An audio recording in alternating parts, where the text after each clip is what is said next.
You're listening to the Why Boarding School podcast, broadcasting around the world. Join us as we promote independent boarding schools throughout the United States and Canada with our invited guests. Now, here's your host, Dr. Jeffrey Quebec. Welcome to the Why Boarding School podcast. I'm Jeff Quebec, and today I'm joined by the Dean of Admissions at Westminster School in Simsbury, Connecticut, Miles Bailey. Welcome, Miles. It's great to have you here today. Thanks, Jeff. It's great to be here. So with a founding dating back to 1888, originally having been an all-boys school in Dobbs Ferry, New York, then moving in 1900 to its current location in Simsbury, Connecticut, and then becoming coeducational in 1972, Westminster School certainly has a rich tradition. So Miles, perhaps you can start off by giving our audience a brief overview of the number of students at Westminster, grades you offer, where they come from, etc. Yeah, for sure.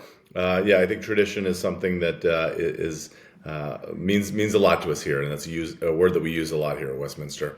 Fast facts on Westminster: we have about 430 students, grades 9 through postgraduate. So each year we'll have about 10 postgraduate students.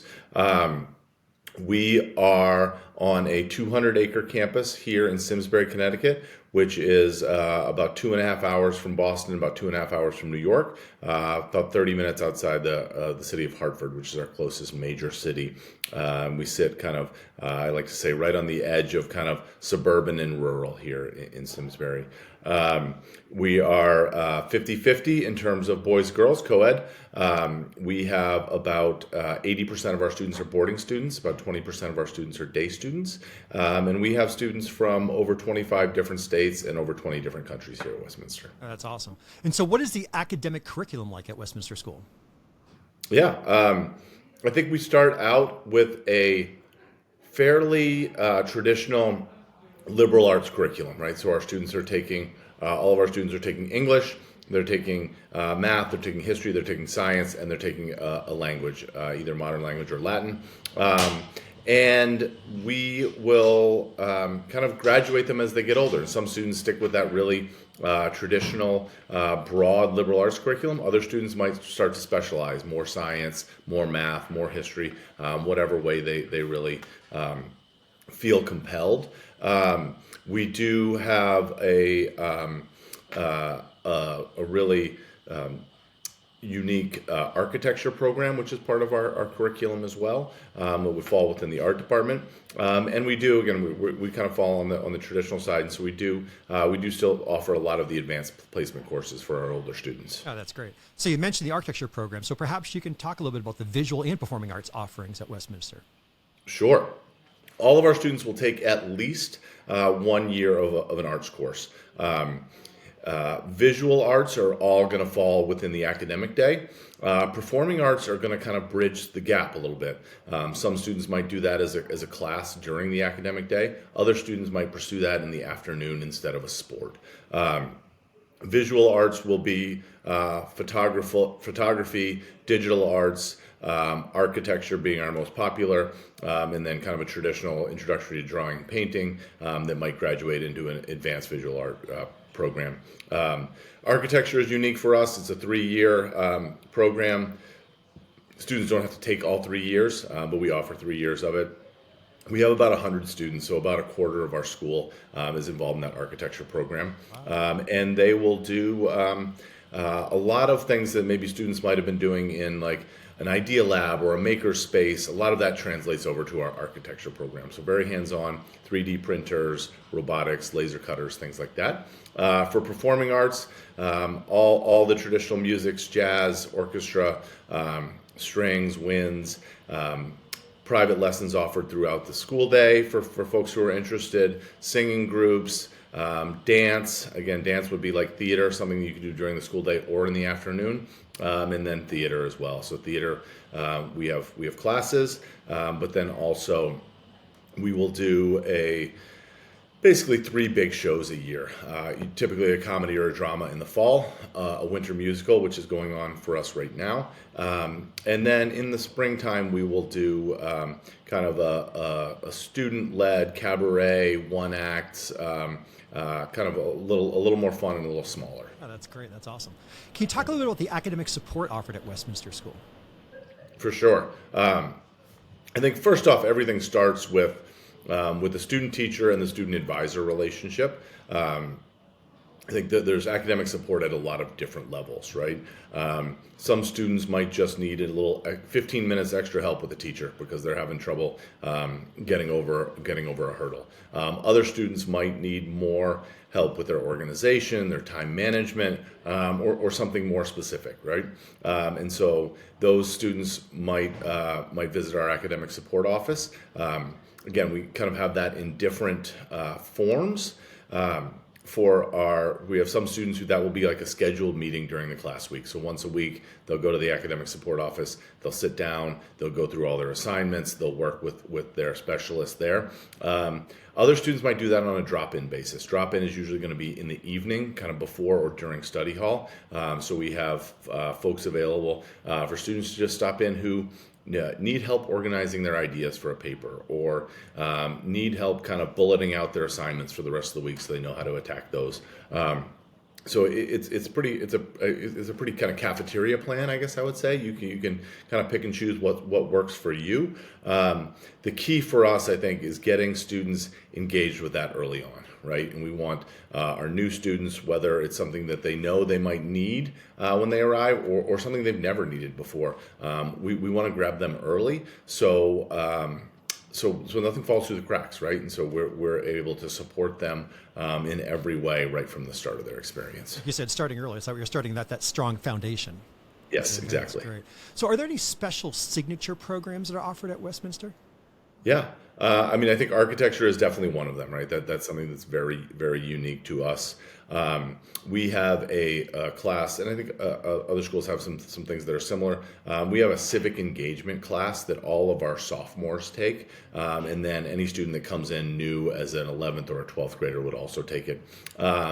That class is kind of incorporating public speaking, kind of a little bit of an idea of kind of service outside of yourself, learning more about the world outside of the textbook and of our campus, really promoting civil discourse, right? We talk about active listening and how students can listen to hear and engage with each other and share ideas, sometimes ideas that don't always match with each other in a very civil way.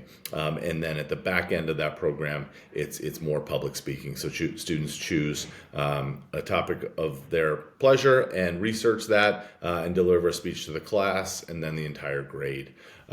So that's, I think, a pretty special and unique program for us. And again, like building that foundation, right? You want to do that early on so students are comfortable giving those presentations and speaking up in public beyond that. One other thing that's pretty unique and that we're pretty proud of is we do a lot of work around kind of financial literacy and just educating our students about their future finances. And one of the really fun things that we have is we have every school's got an investment club. We have kind of a next level of the investment club. It's called the Westminster Investment Initiative, and that group has had actual seed capital donated from alumni and from parents. So they are building a portfolio, an actual portfolio, and the expectation is that delivers a return on the investment, and that those students can talk about that portfolio, whether at a trustee meeting or parents' weekend, or to the kind of advisory board of folks who have donated that. So it's really teaching kids about investing. It's not to generate a profit for us necessarily, but it's I think it's a little different when you're using actual capital. That's always a bonus too, if they can gain a profit, right? A little extra money, sure, yeah. It seems like each one of those signature programs, certainly you're talking about some life skills there for the students. Definitely. Great. So how about sports at Westminster School? Is every student required to play a sport each season? And also, what are some of the athletic offerings that Westminster has? Yeah. So students are required to do something in the afternoon, every season. For about 80 to 85% of our students, in any given season, that will be sports. The other two main alternatives to athletics are dance and drama. So, right, we treat dance and we treat theater the same way as we would a sports team, right? We consider those teams. They're working together. They're with an adult. They're being physical. So those three things kind of all fall into the same umbrella. We really want to have especially our new students engaged in one of those three programs. Really want to make sure that they are coming in and being surrounded by some peers, some new peers, maybe some kids with some similar interests, just to get them acquainted to the school.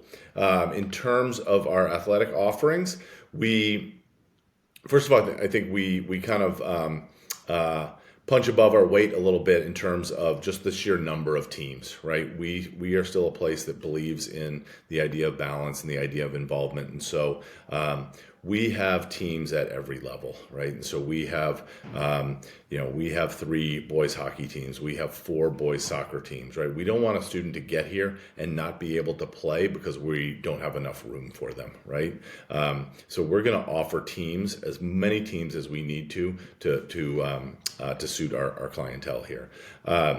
In terms of specific sports, in the fall, we offer soccer for both boys and girls, field hockey for girls, water polo for boys, and cross country for both. We do not offer American football. That's a unique piece of Westminster. In the winter, we have basketball for both boys and girls, ice hockey for both boys and girls, swimming for both boys and girls, squash for both boys and girls. In the spring, track and field, lacrosse for both, baseball for boys, softball for girls, golf for both, tennis for both, and ultimate frisbee. So it seems like there's both a sport and a level for everyone, depending where you're at. Pretty much, yes. We want you out there running around if at all possible. Yeah, nice. Awesome. So, Miles, we're going to take a quick break.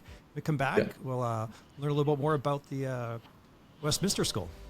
Sounds great.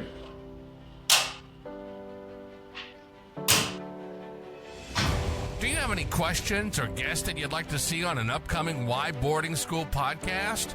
You can contact us directly through our website at whyboardingschool.com. Now, back to our show. Welcome back to the Why Boarding School podcast. I'm Jeff Quebec, and I'm joined today by Miles Bailey. Miles is the Dean of Admissions at the Westminster School in Simsbury, Connecticut. And Miles, as we continue our conversation learning about Westminster School, perhaps you can share with our audience, what is a typical school day like at Westminster? Yeah. I think the short answer there is it's pretty busy. It's fairly structured and it's a lot of fun. Our kids are going to start the day at 8:15 in the morning with their first class. They will have had breakfast before that. They're going to have 2 classes, and then they're going to have a break of some sort. That break will be different depending on the day. On Monday, that break is a meeting with your advisor. Tuesdays and Fridays, that break is a chapel. Thursday, that break is a class meeting or a speaker.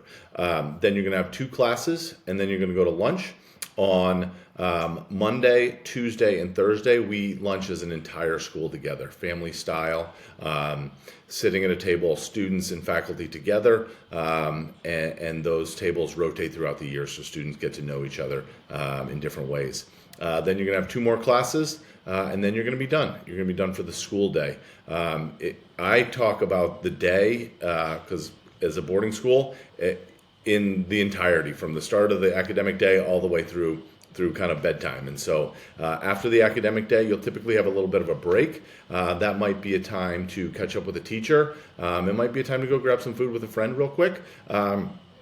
Or maybe, you sprained your ankle in practice yesterday and you need to go down to the training room and get some therapy and get wrapped up and ready to go for practice. Practices and rehearsals are usually going to get going around 3:45, and then that'll wrap up around 5:30. A little bit depending on the level, right? Varsity level might have lift, might have film.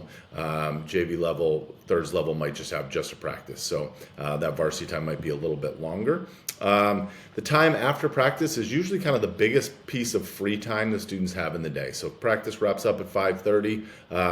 Their next commitment is not until 8 o'clock. They do need to eat dinner during that time. So dinner 5:30 to 7, and then study hall starts at 8 o'clock. No law against starting your homework before the start of study hall, but you must start it by 8. So 8 o'clock, all of our students are quiet and in their spaces getting their work done. And then 10 o'clock check-in the dorms, and usually a little kind of downtime, right? I think that kind of 10 o'clock time is probably a time that a lot of us boarding school alumni look back on most fondly, right? Whether it's having some food and talking with the teacher who lives on your court, or playing a little knock hockey or something like that. That's really the fun time. And then 10:30, you're in your rooms, right? Our younger students a little earlier, older students get a little more time. Get up, do it all again the next day. Busy day. That's awesome. Yeah. So, Miles, you mentioned a little bit about eating together in the dining hall. So, can you share with us the meals at Westminster? Are they sit down, buffet? Are they required? I mean, how does that work throughout the week? Yeah, so our required meals are lunch on Monday, Tuesday, and Thursday. That's a sit-down, family-style meal. Those tables are kind of randomized Monday and Tuesday, and on Thursday, that's with your advisor. All the other meals will be buffet. So you can kind of come in, grab food with your friends. Breakfast might be, we have some students who want to get up, go to breakfast, go back to their dorm, get ready, and then go to class. Other students, grabbing a bowl of cereal and a bagel on the way to class.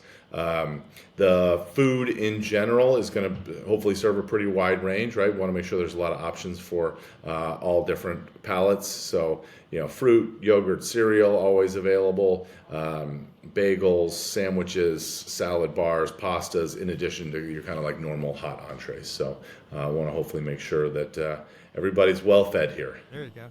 Food's always an important thing on boarding school campuses. Yes, huge. So how about the weekends at Westminster School? What are they like? Are there events on campus, trips off campus, different activities, clubs, etc.? Yeah, great question. I think the weekends, like the school days, go fast. For most of our teams, you're going to have a game on Saturday afternoon, right? So really, the real start of the weekend is going to be 5-6 o'clock on Saturday afternoon, because you'll be off competing in the middle of the afternoon. Saturday night, I kind of split Saturday nights into two buckets. We've got some Saturday nights where there's a bunch of different things going on, a lot of different options. This Saturday night coming up, we've got a night game that our kids can go to. One of our teams playing at night. We've got a coffee house where our students are performing. We've got a movie playing in the student center. Food at pretty much all of them. So again, food's an important part. And then next Saturday night is a big dance, right? So we've got big dance. That's really the only activity on campus. All of our students will be there. There'll be a movie going on or somewhere else, but everybody's going to be at the dance, right? So you've got some nights where we're all kind of picking and choosing, other nights where there's one big thing.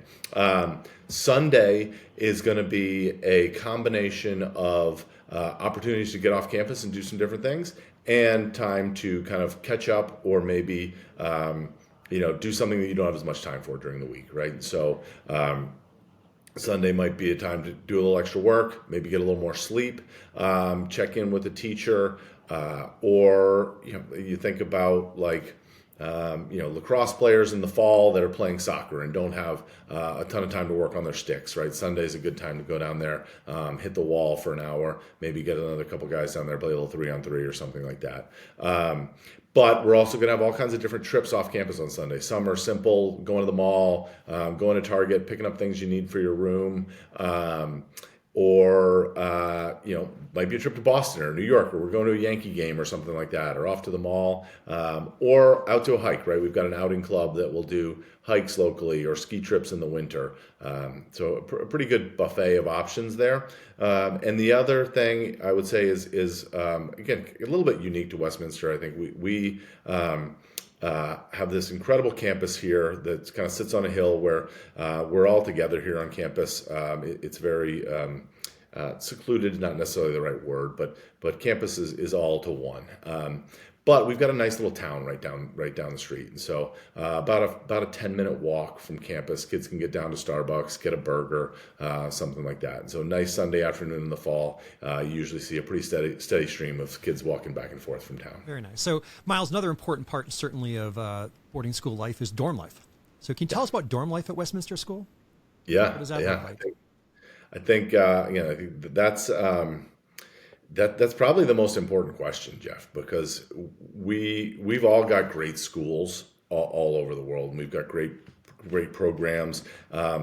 The idea that we're all living together here is the secret sauce of what these schools are all about, right? Certainly, I think we do an incredible job of it here. I think we're really dedicated to that. But that's where the money's at in these places, of just living together at this age with kids from all over the world, while you are being kind of cared for and supported by incredible dorm faculty, right? And I think for families who have not had a boarding experience and are looking at it through a college lens, that relationship between students and dorm parents is really the big difference and the real kind of new thing, right? Those dorm parents that live there, it's not like an RA in college. These are folks who are really, truly invested in their students and in the residents in those houses. For us, boarding life is going to be a ton of fun. We are going to acknowledge the fact that we're learning in those spaces, right? And do things to bring kids together and to talk about what it's like to live together and independence, and to teach them some skills in those spaces. But we're really going to have a lot of fun. It's going to be, our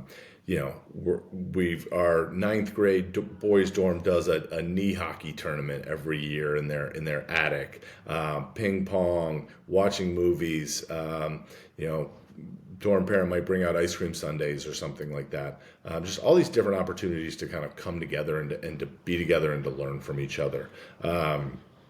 That's the place where you are going to, other than the classroom, where you're really interacting with people who you may not normally be kind of part of your inner circle, right? You're living next to someone who doesn't play the same sport as you, is not from the same place as you, is not in the same grade as you, but you're buddies because you're hanging out and you like to do card tricks together or something like that. Each dorm is going to have its own kind of unique traditions. For us, our ninth graders live in the same dorm. So we have a ninth grade boys dorm and a ninth grade girls dorm. After that, the grades are mixed. And that's something that's different from school to school. So a good question for folks to ask when they're out on these visits.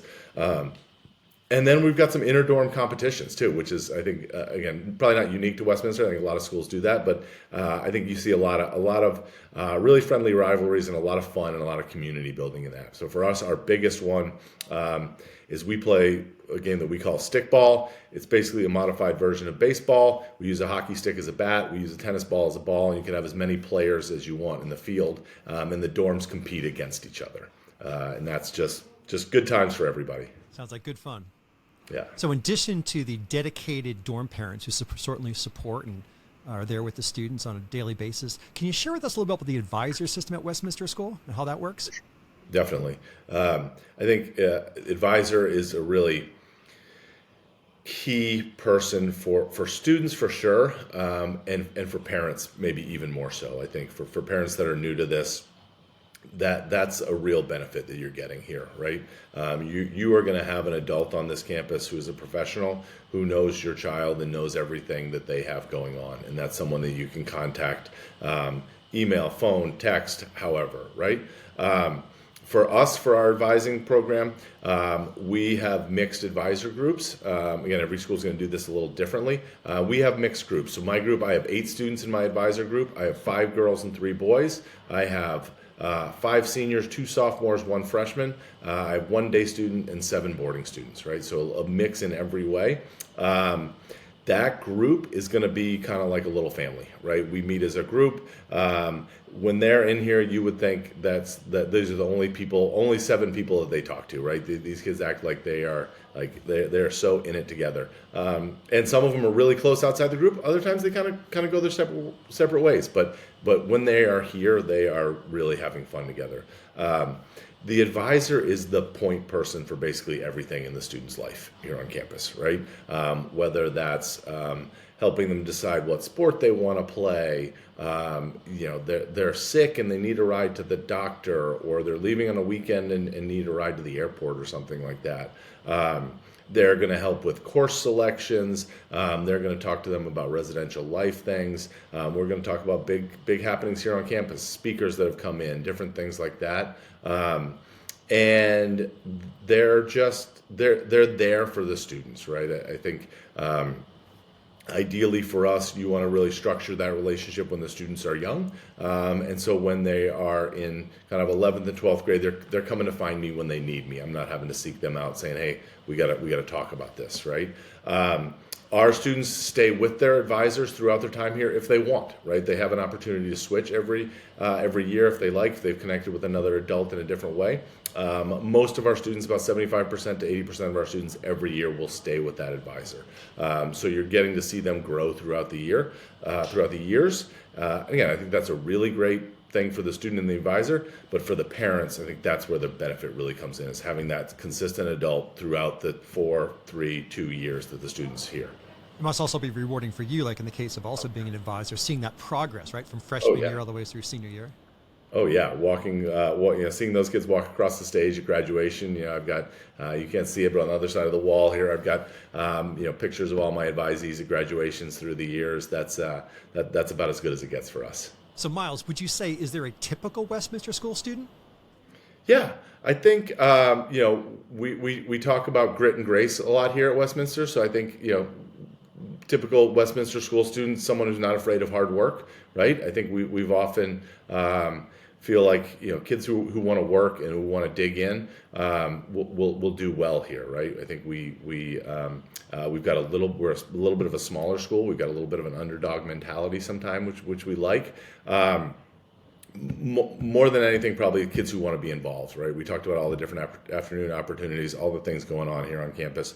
Again, as a small school, we really thrive with kids who want to do different things, who want to try different things, whether that's playing multiple sports or being involved in sports and student government and theater. I think those are really those are our bread and butters. Those kids who want to dive in, and we also know that a lot of times we're dealing with eighth graders sometimes, and they're not totally fully formed. And so it may not be the fact that you have all of these things that you love right now. It's more being able to recognize that potential, like, oh, this is a kid that's going to take advantage of that.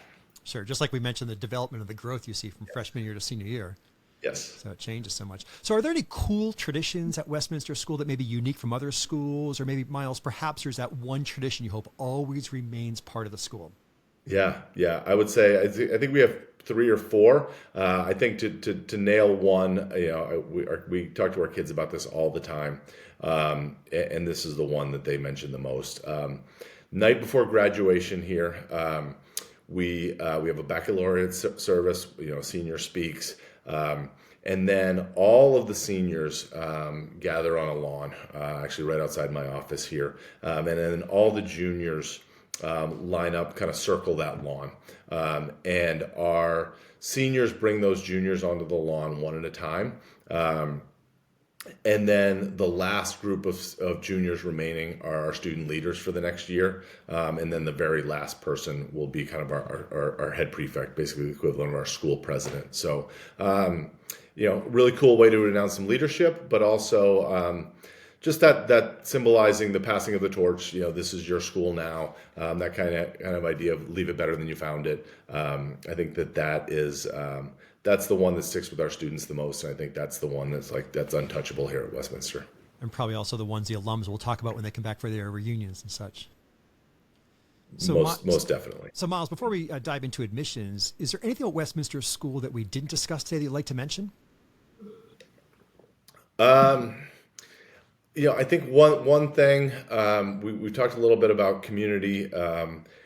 I think for folks who have not been here, one thing that I will say is the spaces here on campus are very intentional.